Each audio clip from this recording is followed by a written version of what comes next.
So today, I will discuss a comprehensive explanation about policies, program, and services of DSWD or the Department of Social Welfare and Development. So the DSWD or the Social Welfare and Development is the primary government agency mandated to develop, implement, and coordinate social protection and poverty reduction solutions for and with the poor, vulnerable, and disadvantaged. So amora ang purpose ng DSWD why ginmandate ang diyang agency. So the Social Welfare Administration was formally created by the virtue of Executive Number 396, dated January 13, 1951. It was renamed DSWD in the year 1968 by virtue of the Republic Act Number 5416, or otherwise known as the Social Welfare Act. So, here's the purpose of DSWD. This agency is mandated by the law to develop, administer, and implement comprehensive social welfare programs designed to uplift the living condition and empower the disadvantaged children, youth, women, older persons, person with disabilities, families in crisis, or at risk. So the role of DSWD. The DSWD and LGUs shall provide the victims temporary shelter, provide counseling, psychosocial services, and or recovery rehabilitation program and livelihood assistance. So, ang different agencies nga naka-attach sa DSWD is first, Council for the Welfare of Children, Inter-Country Adoption Board, National Youth Commission, National Council on Disability Affairs. Next, the Department of Social Welfare and Development in the Philippines.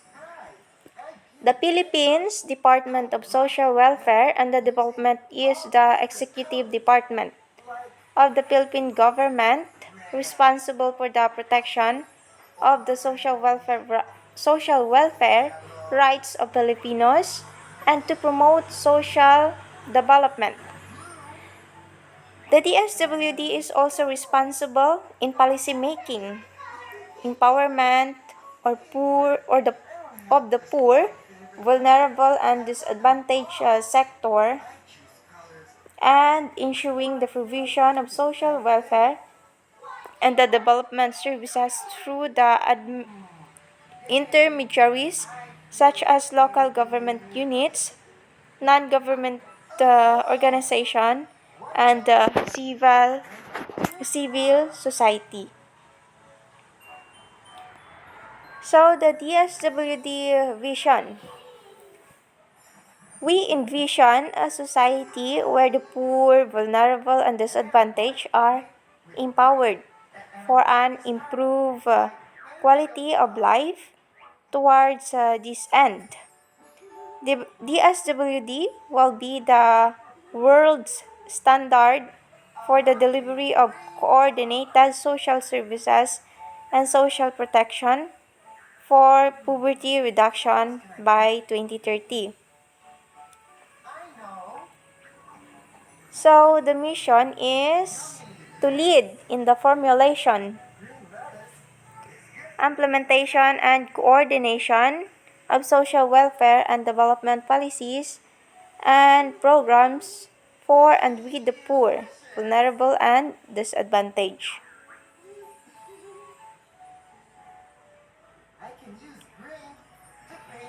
Core values and DSWD brand. Maagap at mapagkalingang serbisyo. Serbisyong walang puwang sa katiwalian. Patas na pagtrato sa komunidad. So, amura ang DSWD brand. Then the core values is to respect for human dignity, integrity, service, excellence. Organizational outcomes.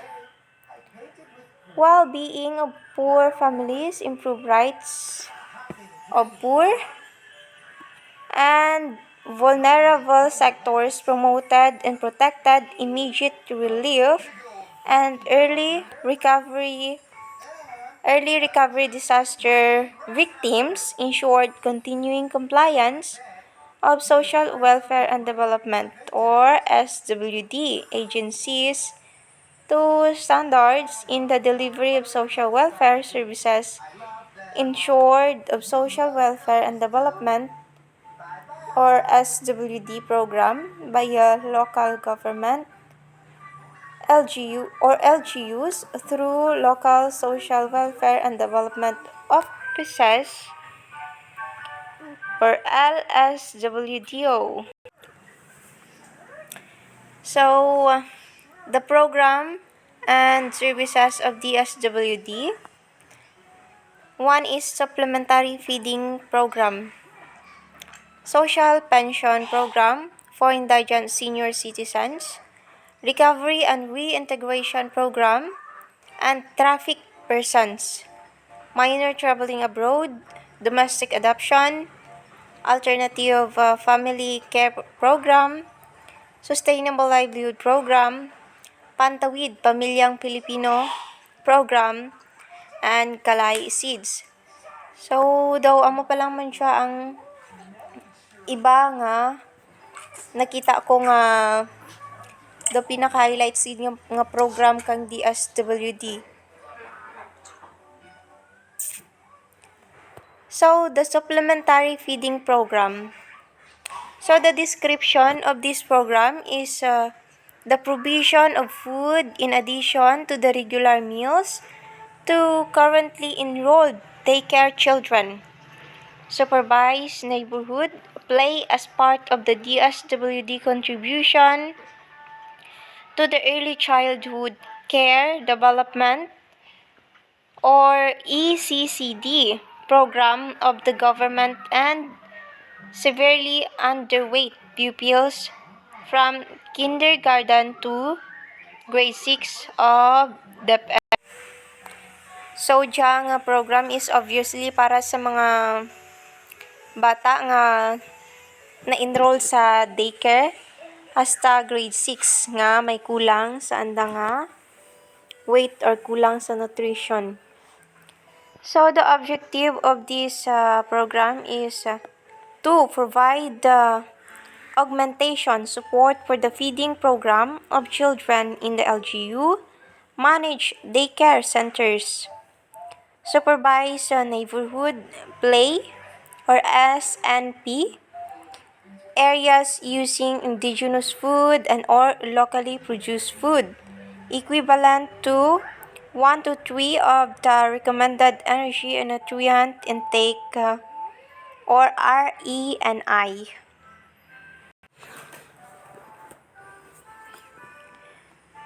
To improve knowledge, attitude, and practices of children, parents, and caregivers through intensified nutrition and health education, to provide and sustain the nutritional status of the targeted children beneficiary.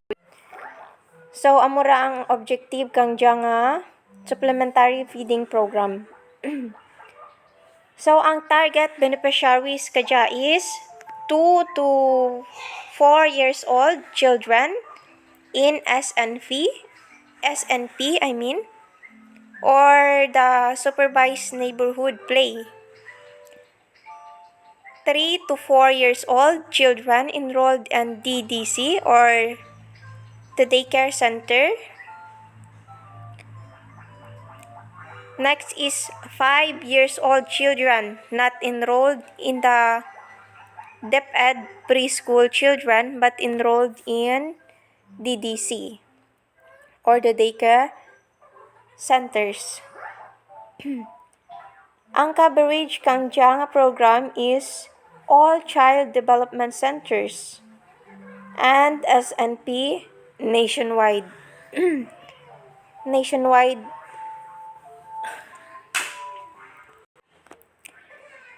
Ang implementation period is 120 days. Nakabase man dyan sa may school calendar. Or kung nalin saan nag-umpisa ang klase kang mga beneficiaries hasta sa pagtapos ng guro. So, ang allotted budget per children, 15 pesos per children nga naka-enrolled. So, ang dyan nga budget makadistribute kang variant or mga fish, then fish, kagiba pa nga mga dapli. Based sa may budget nga makasakto, kag rice nga 4 pesos. So, ang program evaluation is children beneficiaries are weighed at the start of the feeding period and 3 months thereafter. So, kailangan gigaluhon ng mga bata bago umpisa ang diyang program kag sa pagtapos. So, next is social pension for indigent senior citizens. So, indigent senior citizens shall be entitled to a monthly stipend amounting for 500 pesos to augment the daily subsistence and other medical needs of senior citizens. So, amon siya ang program nga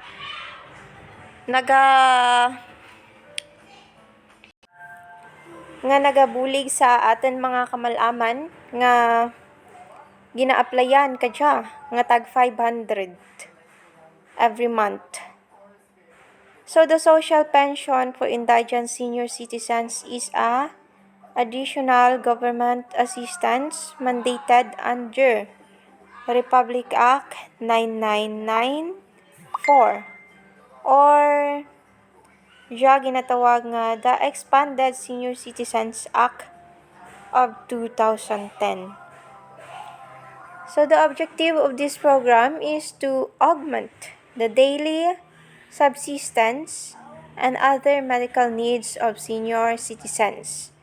So, bahal manggali mabulig na sa ating mga senior citizens para sa mga medical needs kag iba pa nga mga kinahanglanan kang ating mga kamalaman. So, ang coverage kang diyang programs is the social pension for indigent senior citizens is implemented in all regions, including Autonomous Region of Muslim Mindanao or ARMM. So, ang eligible dya kara nga program is frail, sickly, or with disability. Next is without pension from SSS, GSIS, or from any sources of pension in government and private agencies. Without the permanent source of income, compensation, or financial assistance from relatives to support basic needs. So, Ridya Karado, makita man natin ng mga policies nanda kung paano maka-avail dya kara nga program kang DSWD. So, ang requirements sa pag-apply kang dya nga program is the senior citizens relative shall submit either a photo copy of any valid ID or indicating the birth date of the qualified beneficiary, or birth certificate of the senior citizens to the nearest office of the Senior Citizens Affairs or OSCA, or CT, Municipal Social Welfare and Development Office, or CMSWDO. So, ang benepisyo kang dyan programa is 500. Schedule of payment semestral at 3,000 pesos. Delivery scheme, DSWD led payout. So next is the recovery and reintegration program of traffic person. So ang description kanyang program is a comprehensive package of programs and services enhancing the psychological, social, and economic needs of the beneficiaries.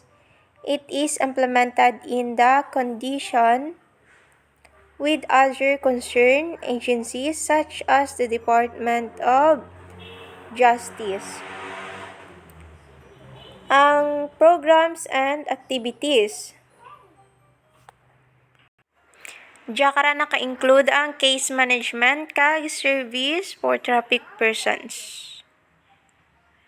Provision of direct service assistance to victims of trafficking such as financial assistance for employment, financial assistance while undergoing skills training, capital assistance, referral to employers and or business partners,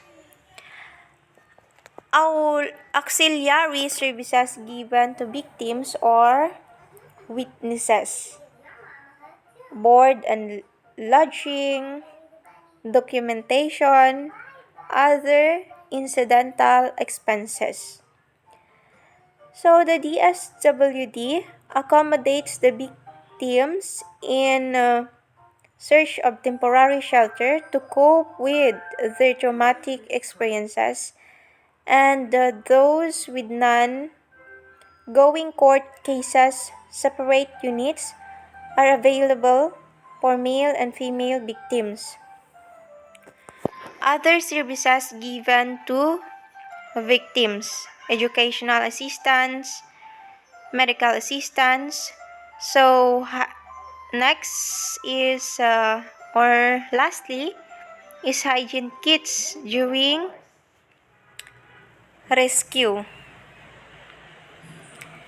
Amo dya ang recovery and reintegration program for traffic person. So next is travel clearance para sa mga minor de edad. Para sa mga biyahe sa unang pagkakataon.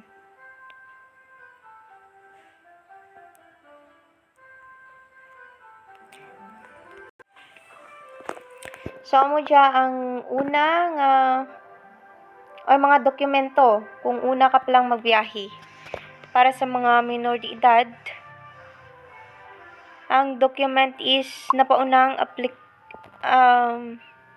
application form, kopya ng birth certificate or passport ng minor de edad, liham ng pagpapahintulot, parental consent ng mga magulang o solo parent or legal guardian na pumapayag sa minor de edad na pumunta sa ibang bansa na may kasama. Kung kinakailangan, maaaring magsumite ng mga sumusunod na dokumento: kopya ng marriage certificate ng mga magulang, kopya ng certificate of legal guardianship ng minor de edad para sa mga sole parents, isang kopya ng sole parents identification card, a certification mula sa Municipal Social Welfare and Development Office na nagpapatunay na ikaw ay isang solo parent.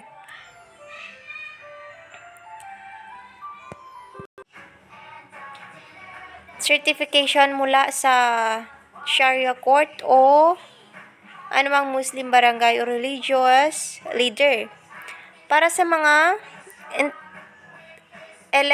illegitimate minor, certificate of no marriage mula sa local civil registrar, o kapag patay ang magulang, kopya ng death certificate, 2 kopya ng colored passport size photos ng minor de edad na nakunan sa loob ng 6 na buwan, kopya ng passport ng kasamang tagapag-alaga para sa mga may kasama.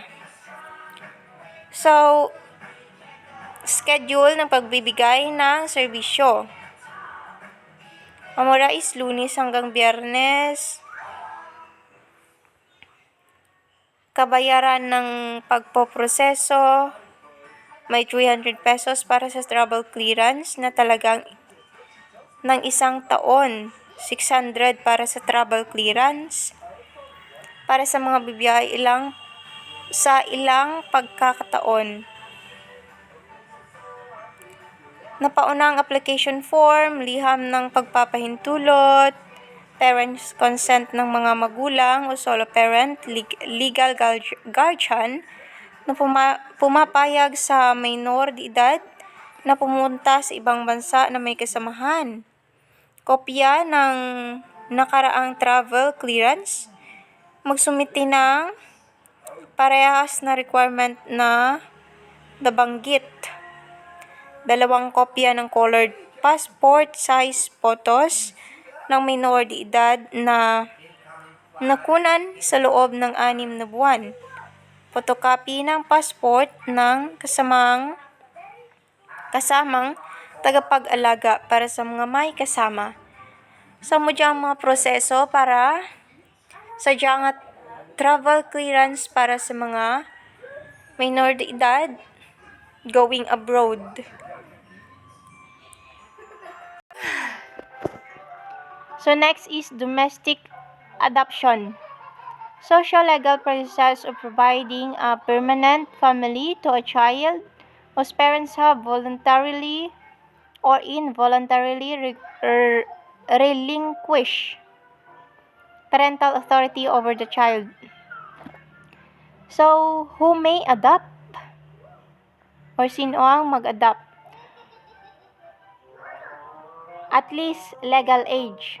At least 16 years older than the adoptee. May not be required if the adopters is the biological parents or siblings of the adoptee or the spouse of the adoptee's parents. Capacity to act.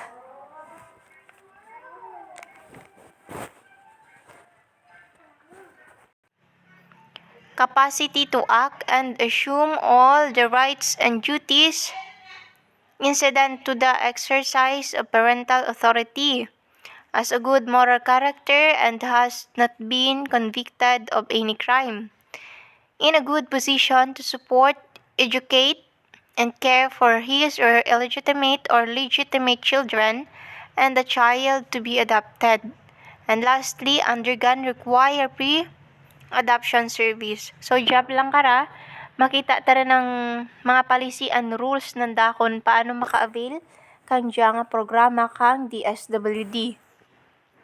So, who may adopted? Sino or ang dapat i-adoptan? Or any person below 18 years. Below 18 years of age who has been administratively or judicially declared available for adoption. The legitimate son or daughter of one spouse by the other spouse. An illegitimate son or daughter by a qualified adopter to improve his or her status to that of legitimacy. A person of legal if prior to the adoption said person has been consistently considerable and treated by the adopter or adopters as his or her own child since minority a child whose adoption has been previously rescinded, or a child whose biological or adoptive parents has died, provided that no proceeding shall be initiated within 6 months from the time of death of said parents. So, amura ang mga policy para sa mga pwede i-adopon. So, ang requirements: home study report with supporting documents. Okay, no need dyan na para nga i-discuss. Makita man na guro sa page na naka-DSWD. Cost of adoption. So, next is alternative family care program. So, ang description kang diyang program is domestic adoption law mandates the DSWD to facilitate the provision of immediate and permanent placement of a child legally available for adoption, needing an adoptive family. Republic Act 8552 was passed into law on February 25, 1998, while its IRR was passed on October 30, 1998. So, legally mandated ang DIANGA program. Ang objective ng DIANGA program is to enable a child who is legally free or eligible for adoption to benefit from family life and become a permanent member of a family who can give him, her, or love protection and opportunities for growth and development. So, amo dya ang objective ng DIANGA programa. So, ang coverage na is all government and non-government, child caring agencies, all local social welfare and development offices, inter-country adoption board. So, ang clientele, children for adoption, prospective adoptive parents, licensed foster families for foster adoption case. So, para sa foster care, ang objective na is to enable every child eligible for foster care to experience a caring and nurturing family life provided by a licensed foster family on a temporary basis toward permanent placement. So, ang coverage na all LGUs, DSWD child placing agencies implementing foster care, clientele, children needing foster care parent placement, licensed foster families or parents. So, amo dya ang ginatawag nga alternative family care program kang DSWD. So, sa information na palang kadya, taran makita ang mga policies kung paano maka-avail kang DIANGA programa kang DSWD. So, next is Sustainable Livelihood Program. Ang program description is the Sustainable Livelihood Program or SLP is a community-based capacity building program that seeks to improve the program participants' or socio-economic status. The Sustainable Livelihood Program is implemented through a 2-track program. The first track is the Micro-Enterprise Development Track. Support micro-enterprises in becoming organizationally and economically viable. Meanwhile, the second track is the Employment Facilitation Track. Assist participants participate the employment and opportunity. So, amo dya ang darwa ka track kang Sustainable Livelihood Program. Micro-Enterprises Development and Employment Facilitation Track. Next is, ang general objective kang DIANGA program is to improve the socio-economic capacity of the participants through a micro-enterprise development and the employment facilitation program that shall ultimately provide a sustainable income or source. The specific objective kanjang program is to facilitate opportunities for micro-enterprise development through social preparation, capacity building, and resource provision activities.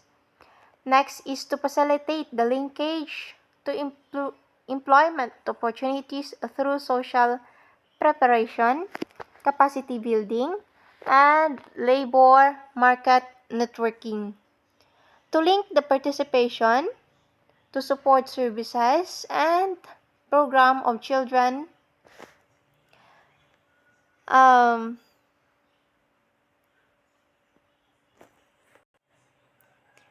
So the third one is to link the participants to support services and program of different partners, including but not limited to NGAs or CSO and private institution. Next is to improve the beneficiary's capacity to avail of the products and services to different financing situations, including but not limited to credit savings and micro insurance.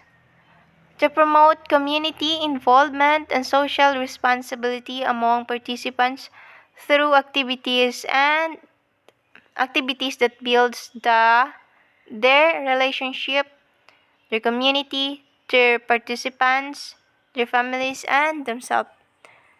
So, mo diyang objective kang Sustainable Livelihood Program.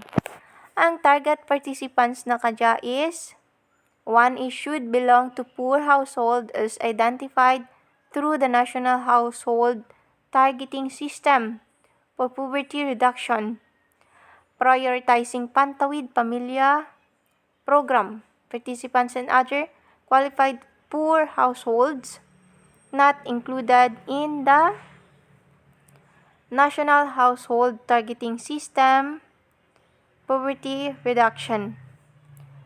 The second is should at least be 18 years of age for the Employment Facilitation Track and at least 16 years of age for the Microenterprises Development Track for submission of a written consent from a legal parents or guardian.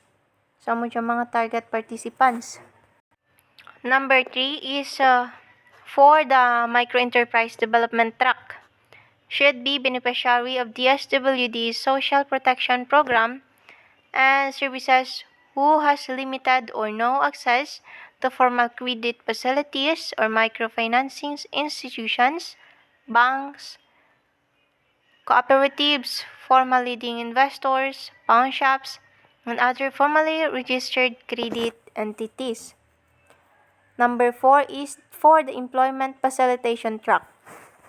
Should be beneficiary of DSWD social protection programs and services with labor skills but with no formal employment or unemployed.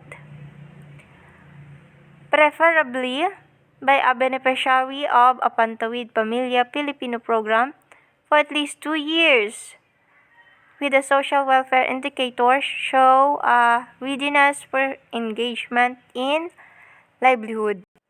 So, dyan natin makita ang mga policies kung paano maka-avail sa diyang programa or sino ang mga target participants na kadya. So, ang program tracks. The program design has 2 tracks, Amor Jakina, the Microenterprise Development Track, and the Employment Facilitation Track.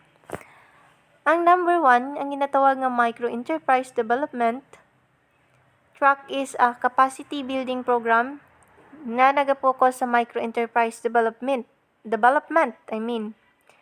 skills enhancement,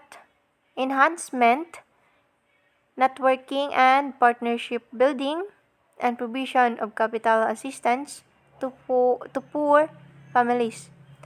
The participants shall be organized by their economic or livelihood activity depending on the local field implementers' assessments of the appropriate form. So next is the employment facilitation. The employment facilitation track to provide assistance to unemployed members of poor families, preferring a job rather than start to enterprise for income generation.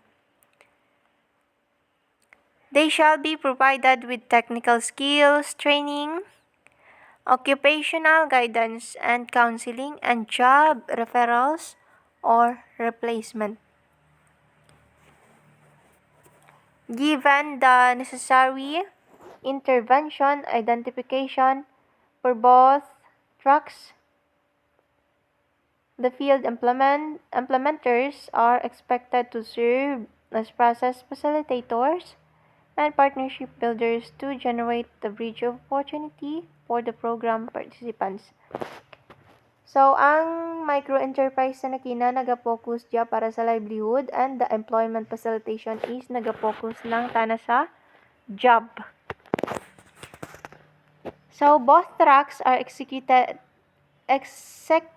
based on the Community-Driven Enterprise Development or CDED approach, which equips program participants to actively contribute to production and labor markets by looking at available resources and accessible markets. The CDED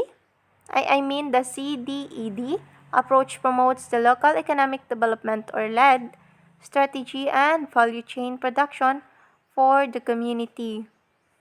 So the purpose kang dyan nga LED or local economic development is to build up the local economic capacity of local area to improve its economic future and to improve the quality of life for all. Ang LED is a process by which public business and non-government sector partners work collectively to create better conditions for economic growth and employment generation.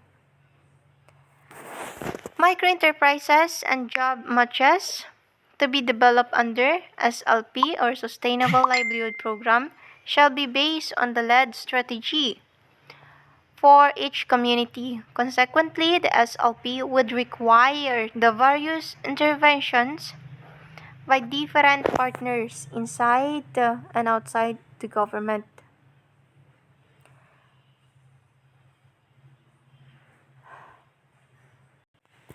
The Sustainable Livelihood Program endeavors to create and develop value chain production for its program participants.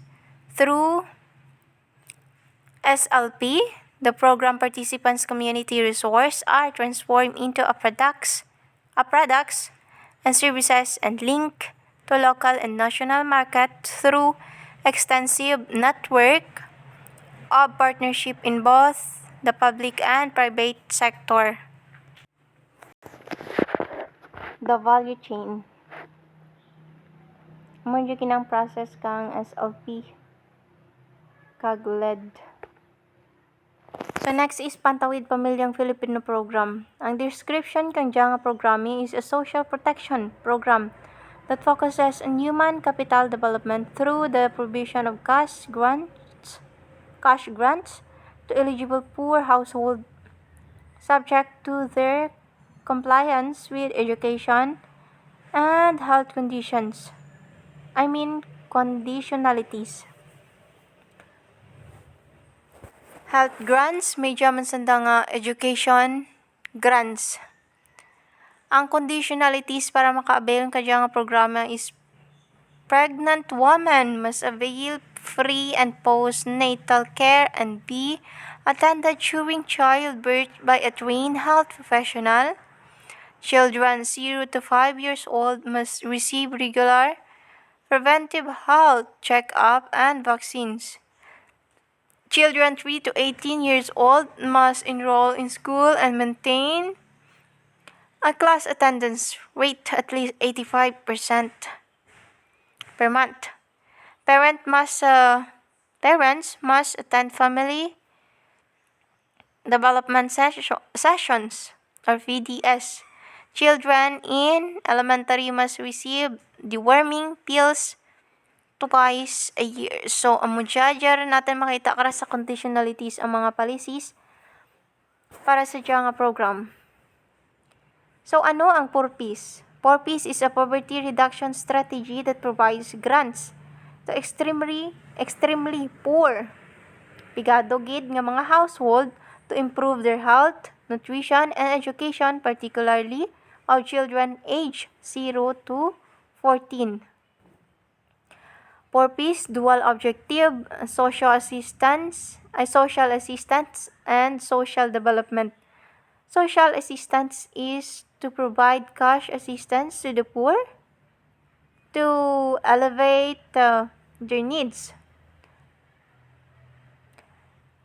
And the social development is to break the integrational cycle of poverty through investment of human capital, nutrition, health, and education. So, mo dyan, dalawa kang objective kang PORPIS. PORPIS is patterned, after the successful conditional cash transfer or CTT program in Latin America and Africa. CCT has been cited as one of the key factors behind the positive socio-economic outcomes achieved by Brazil, where 11 million families currently enrolled in the program and other countries. So, the criteria in the selection of beneficiaries. So, dyan natin liwan kara makita ang mga rules and policies kung paano avail ang mga beneficiaries. Criteria and selection of beneficiaries. Provinces were selected using the following criteria. 20 poorest provinces based on the 2006 family income. 2006 pa. And expenditure survey.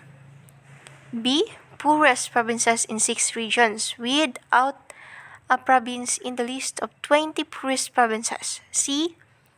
5 cities in NCR, 2 in the Visayas, 2 in Mindanao, and 1 in the Cordillera. That is the criteria number 1. Number 2.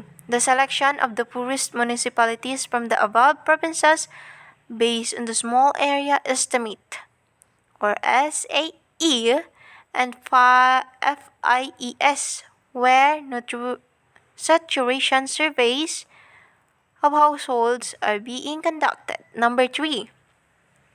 Capturized selection of the poorest households based on the ranking system using proxy means test developed for the program.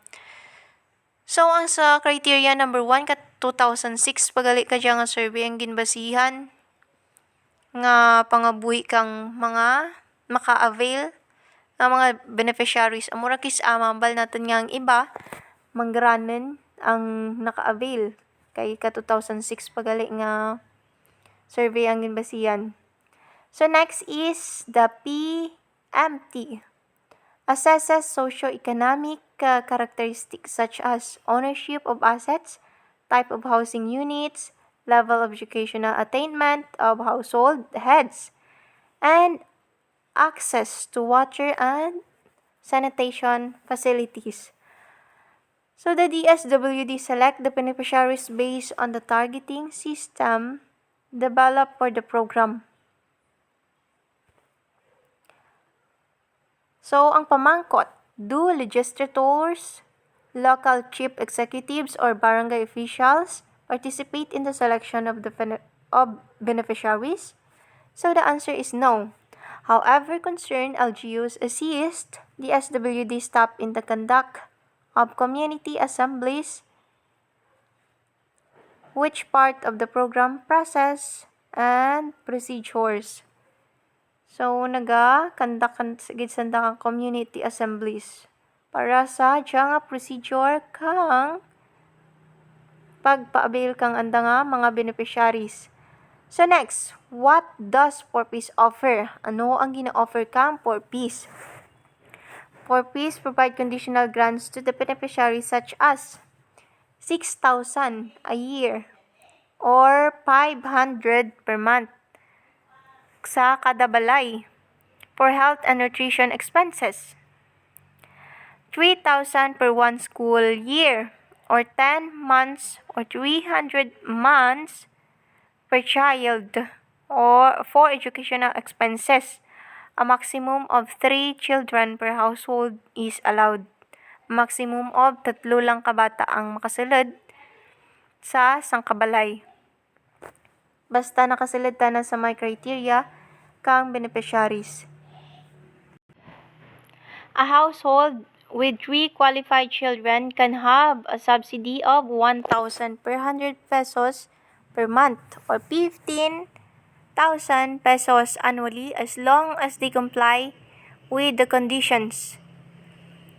To avail cash grants, beneficiaries should comply with the following conditions. So, may mga conditions nanda para maka-avail sa nga programa. Ang pregnant woman must get pre- and post-natal care and be attended by a skilled, trained professional during a childbirth. Parents or guardian must attend a responsible family development session.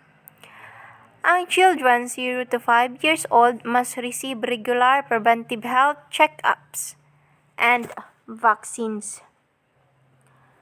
Children 3 to 5 years old must attend daycare or preschool classes at least 85% of the time.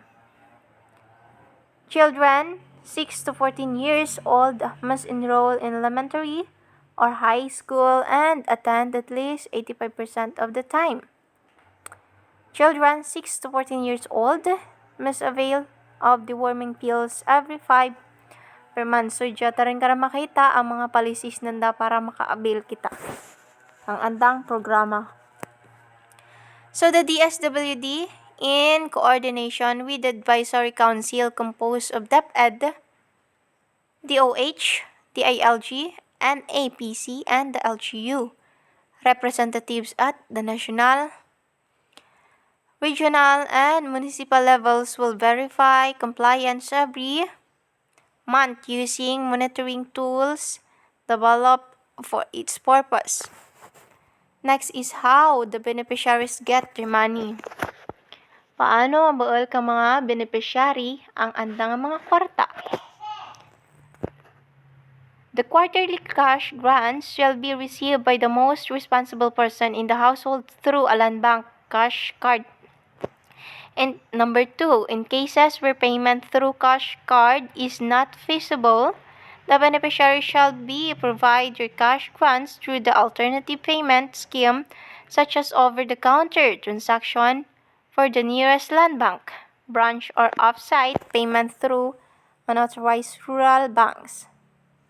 So non-compliance to the coordination conditions will result in the suspension of cash grants or dropping from the programs. Hamon siya ang proseso kung paano bilin ang cash grant kang 4-piece nga dya nga programa kang DSWD.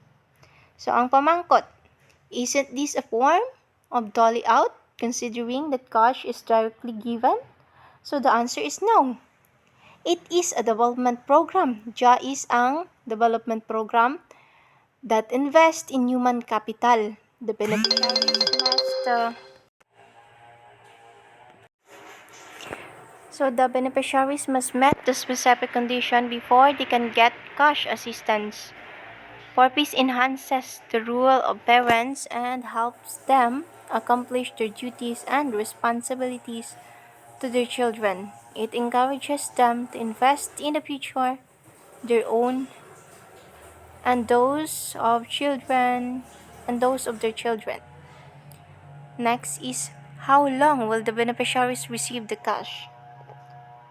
Each household beneficiaries will receive the cash grants for at most 5 years. So the next program is Kalahi Seeds. the CAP or the Kapit-Bisig Laban sa Kahirapan, Comprehensive Integrated Delivery of Social Services. Kapangyarihan at kaunlaran sa barangay or Kalay Isids o Kalay Isids KKB is a community-driven flagship development project of the Government of the Philippines which aims to empower communities through the direct participation in community projects that aims to reduce poverty. So, mo ang purpose kang Kalahi Seeds. It aims to provide interventions in assets reform, human development services, capacity building, and participation and governance. So, ang objective kang diyang Kalahi Seeds is through the project, it is expected that the poorest communities will be empowered, local governance will be improved, poverty will be elevated, and transparency will be a way of life. Ang beneficiaries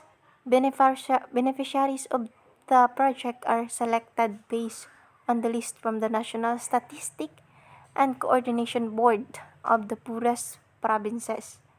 Using the municipal poverty mapping, the poorest of 25% of municipalities in a province are selected through a multi-stakeholders provincial forum. Once selected, of all the barangays of the chosen municipality are qualified to the benefits from the project grants. The total amount of the delivered amount is derived by computing the number of barangays times the estimated 3,000 pesos allocation per barangay.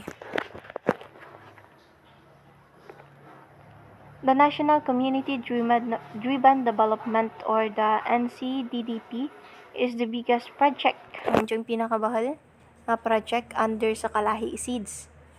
In fact, it is a scale-up of the Community Driven Development or CDD operations of Kalay Seeds, expanding its coverage from 364 to 847 municipalities.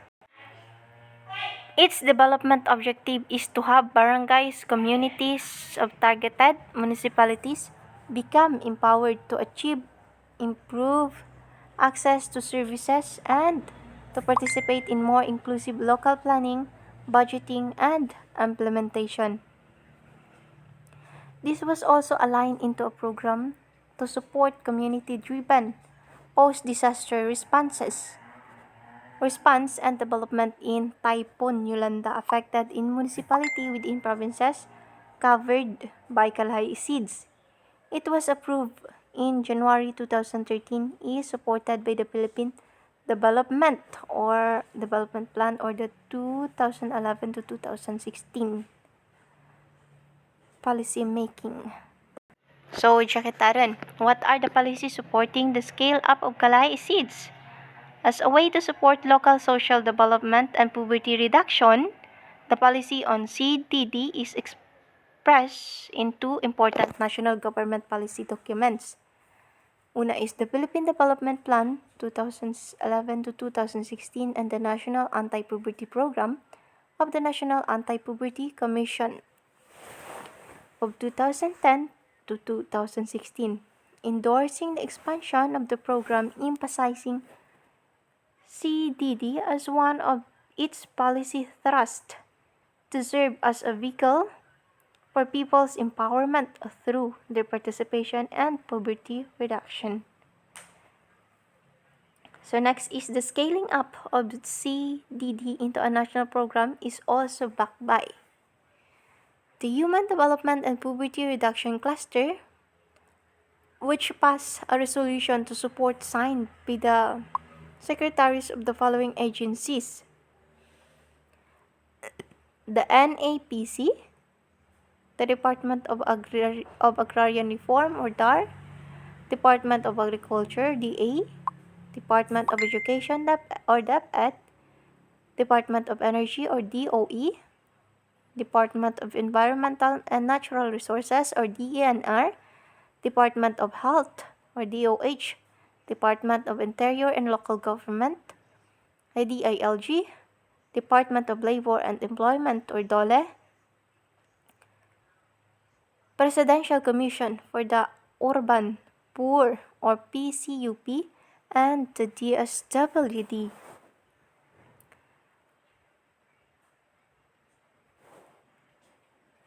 So, 165 mayors of Kalahi Seeds makamasang tugon or MT municipalities who have given an endorsement to support calling for the scaling up of CDD. Nakap pa mga information. So, visit lang dyan ang website para mabasa ang ibang mga information about sa Kalahi Seeds. Kahit tamaan ta nakawide ang dyan ang program gawa. So, how can an eligible municipality apply for enrollment of Kalahi Seeds? Ang local government units or LGU that were identified as eligible for the Kalahi Seeds implementation will need to enroll with the DSWD Regional Field Office where they are located. These are the steps they need to follow to enroll. Just tell them. Formally signify interest to participate in Kalahi Seeds. Go through an assessment process to verify their readiness to implement CDD. Adequately comply with the condition for participation in the Kalahi Seeds. The enrollment process will be undertaken by the DSWD field offices, which will also conduct meeting and LGU forums with all eligible municipalities to explain the activities and design of the program and condition for participation. So, amo dyan process kag conditions para sa enrollment kang dyan nga Kalahi Seeds, ang programa kang DSWD. What are the rules of municipalities, local government units in Kalahi Seeds? The municipal or LGU or MLGU plays an important role in the project. Community-driven development requires a facilitating environment. The municipal LGU needs to provide a conducive environment that will enable residents to participate in discussion regarding the development of their communities. The MLGU, through its mayor, will be responsible for mobilizing resources in order to help barangays fund prioritized community projects. The MLGU, through the Sangguniang Bayan and the mayor, can also pass ordinances and policies in support of CDD to institutionalize this as a local poverty elevation strategy. So next is the MLGU needs to assume a steering role in promoting active stakeholders engagement in CDD. The mayor, who heads the municipal interagency community or MIAC, and the Municipal Development Council can tap these structures to provide technical assistance, monitoring, and oversight to CDD implementation. The mayor can also link the communities to other agencies when needed. The MLGU must also promote the integration of community development and action plans into a local development plans. So that's all. Thank you.